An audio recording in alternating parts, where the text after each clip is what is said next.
Wow தமிழா நேயர்களுக்கு வணக்கம்.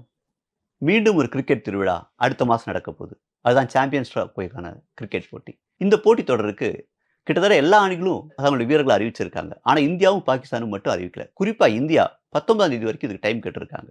ஏன் இந்த டைம் கேட்கறாங்க? இந்திய கிரிக்கெட் அணி இதுக்கு டைம் கேட்கறத பத்தி பல்வேறு சந்தேகங்கள் எழுப்பப்படுது. இதுக்கு முக்கியமா அவங்க சொல்றது குல்தீப் யாதவ் மற்றும் ஜஸ்பிரித் பும்ராவோட காயம்.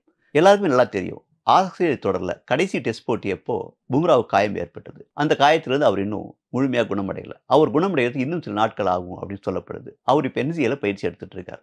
அதே மாரி நியூசிலாந்து தொடர்ல காயமடைந்த குல்தீப் யாதவும் இப்ப பயிற்சி எடுத்துட்டு இருக்காங்க.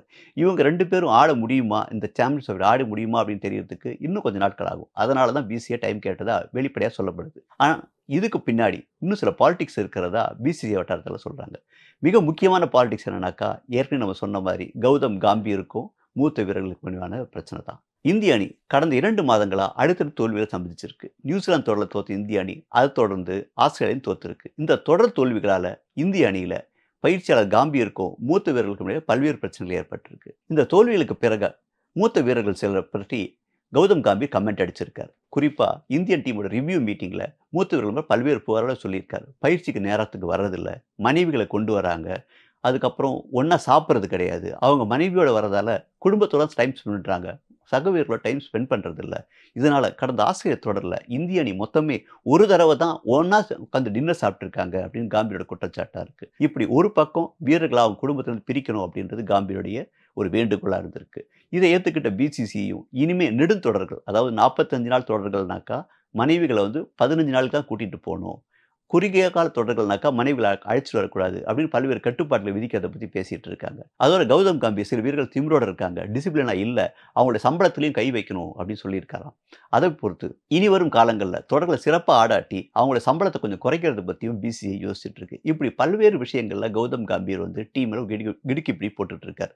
ஒட்டுமொத்த அணியும் தன்னுடைய கண்ட்ரோல்ல கொண்டு வரணும்னு பார்க்கிறார். டீம் மீட்டிங்ல அவர் கடுமையா வீரர்களை பத்தி விமர்சிச்சது பத்திரிகைகள் ஏற்கனவே வெளிவந்தது. இதுக்கெல்லாம் காரணம் சர்ஃப்ராஸ் கான் அப்படின்னு அவர் குற்றச்சாட்டு வச்சிருக்காரு. இதனால இனி வரும் தொடர்கள்ல சர்ஃப்ராஸ் கானை பயன்படுத்தக்கூடாது அப்படின்னு பிசிஐக்கு அவர் நெருக்கடி கொடுத்தாவும் குழப்பது.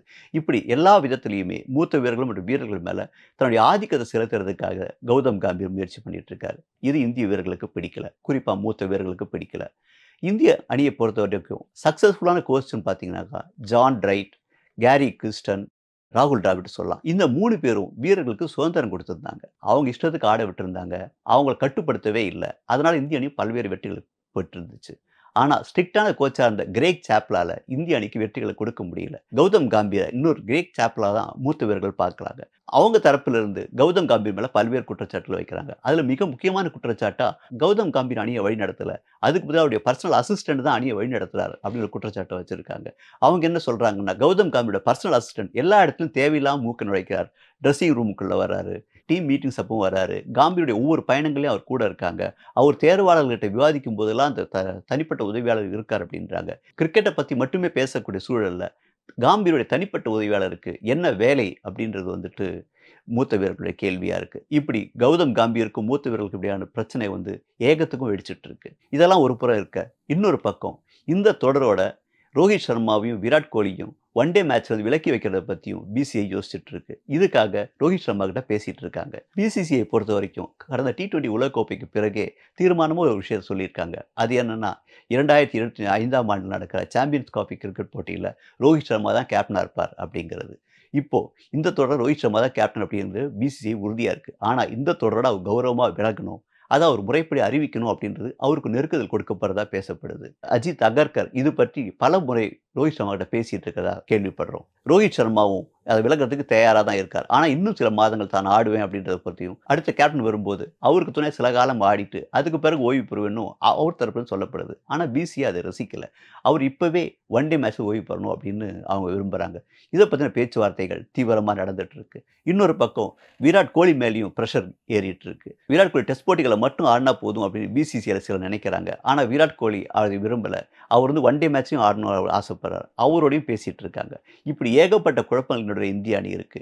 இதனால தான் இந்திய அணி அறிவிக்கிற தாமதம் அப்படின்னு பேசப்படுது. சரி, இந்திய அணியை அறிவிச்சா என்ன நடக்கும்? யாரெல்லாம் அணியில இருப்பாங்க? அப்படின்றத பத்தி நாம பேசுவோம். இந்திய அணியை பொறுத்தவரைக்கும் கடந்த உலகக்கோப்பை கிரிக்கெட் போட்டிகள்ல ரோஹித் சர்மாவோட கில் தொடக்க ஆட்டக்காரரா இருந்தார். ஆனா தொடர்ந்து அவர் சொதப்பிட்டு வரதால அவருக்கு பதில் ஜெய்ஸ்வால் தொடக்க ஆட்டக்காரரா இருக்கலாம் அப்படின்னு சொல்லப்படுது. அடுத்த விஷயம் விக்கெட் கீப்பர். விக்கெட் கீப்பரா கடந்த உலகக்கோப்பையில KL ராகுல் இருந்தார். ஆனா அந்த இடத்துக்கு இந்த தடவை ரிஷப் பண்ட்டுக்கு வாய்ப்புகள் அதிகமா இருக்கு. ரிஷப் பந்த் இல்லாட்டி சஞ்சு சாம்சனுக்கு அந்த வாய்ப்பு வழங்கணும் அப்படின்ற ஒரு கோரிக்கையும் அதிகமாக எழுந்துட்டு இருக்கு. இந்திய அணிக்கு ஒரு சாபக்கேடு இருக்கு. அது என்னன்னாக்கா, அணியின் மிகச்சிறந்த வேகப்பந்து வீச்சாளரான ஜஸ்பிரித் பும்ராவும் முகமது ஷமியும் ஒரே நேரத்தில் ஆட முடியாம போயிடும்.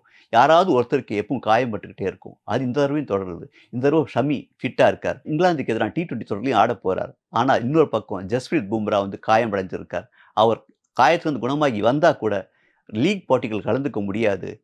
அரையிறுதி மற்றும் இறுதிப் போட்டிகள் மட்டும்தான் கலந்துக்க முடியும் அப்படின்னு இப்ப பேசப்படுது. இதையெல்லாம் கடந்து அவர் வருவாரா அப்படி ஒரு கேள்விக்குறியா இருக்கு. இப்படி ஒரு பக்கம் அணி தேர்வுல பல்வேறு சந்தேகங்கள் இருக்க, இன்னொரு பக்கம் மூத்த வீரர்களுக்கும் காம்பீருக்கும் இடையிலான மோதல் உச்சகட்டத்தை அடைஞ்சிட்டு இருக்கு. இந்த மோதல் எல்லாம் கலந்து இந்திய அணி சாம்பியன்ஸ் டிராபியை வெல்லுமா? ரோஹித் சர்மா, விராட் கோலியும் இன்னொரு கோப்பையோட விடை பெறுவாங்களான்றதை பத்தி நாம பொறுத்திருந்து பார்ப்போம். வணக்கம்.